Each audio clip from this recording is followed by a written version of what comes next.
Bienvenue sur Force 12 PA1 pour ce nouveau focus d'un personnage de Super Fantasy Brawl. Aujourd'hui, nous voyons ensemble Kilgore, le guerrier orc.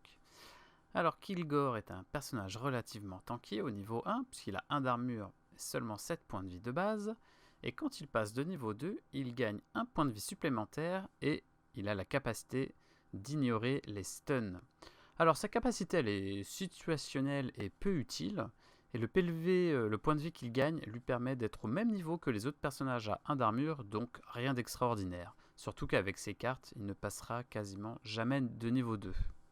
Alors les cartes de Kilgore, regardons-les ensemble. Ces deux cartes jaunes sont Appetite for Destruction. C'est une attaque à 1 de distance qui a du lifesteal. Et cette attaque gagne plus 2 en dégâts pour chaque essence qui n'est pas dépensée. Ensuite, Fury, 2 de mouvement, c'est une attaque en zone qui colle 2 dégâts et à la fin de l'attaque, vous guérissez de 1. Ensuite, ces deux cartes bleues, il a Throw, c'est un déplacement à 2 et un allié adjacent à Kilgore, vous pouvez le balancer à 3 cases. Et Maul Trash, donc c'est une attaque qui colle 2 à 1 d'hexagone, 1 de mouvement et à la fin de l'attaque, vous pouvez faire Push de 2. Et enfin, ces deux cartes rouges, donc sa réaction c'est Darksteel Armor, donc plus 1 d'armure, et à la fin, la cible gagne plus 2 d'armure jusqu'à la fin du tour. Et enfin, Relentless Advance. C'est une capacité à 2 cases de distance, et c'est force 1. Et vous pouvez vous placez Kilgore dans la case de la cible. Kilgore possède une faible mobilité générale, ce qui en fait un mauvais preneur de zone. Il possède néanmoins 2 cartes permettant de bouger l'adversaire et un bon moyen de pression avec Appetite for Destruction. Attention, l'adversaire pourra malgré tout jouer autour de cette carte.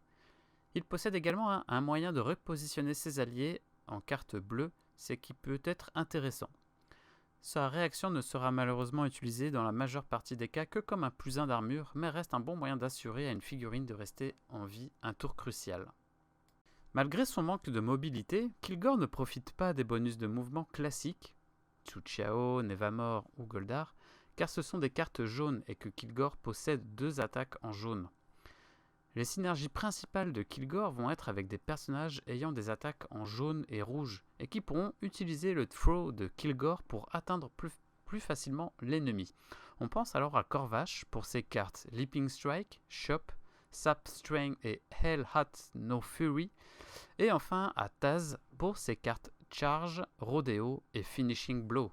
Kilgore va aussi très bien aller avec des personnages tanky capables de bouger vite, car il permet de fiabiliser une bonne mobilité à ses personnages tout en empêchant l'adversaire de prendre des points de victoire au kill. On pense alors à Goldar et Hackett qui ont tous deux des outils de déplacement vraiment intéressants. Goldar avec son 7 Sails, le fameux dash à 5, et Hackett avec son Tech Flight, son célèbre soupe de 4, et son Healing Tears, son heal de 2 après un déplacement de 2. Kilgore est donc un personnage capable de contrôler les mouvements adverses tout en augmentant le mouvement de ses alliés. Son défaut est son manque de mobilité sur la map, ce qui l'empêchera de jouer des objectifs opposés sur la map. Ce qui le force à jouer avec des personnages ayant une grande mobilité et étant capable de scorer efficacement des objectifs. Kilgore a donc plus un rôle de support qui va influencer la partie de par ses contrôles de déplacement ennemis et alliés que par un vrai impact au corps à corps ou à infliger des dégâts.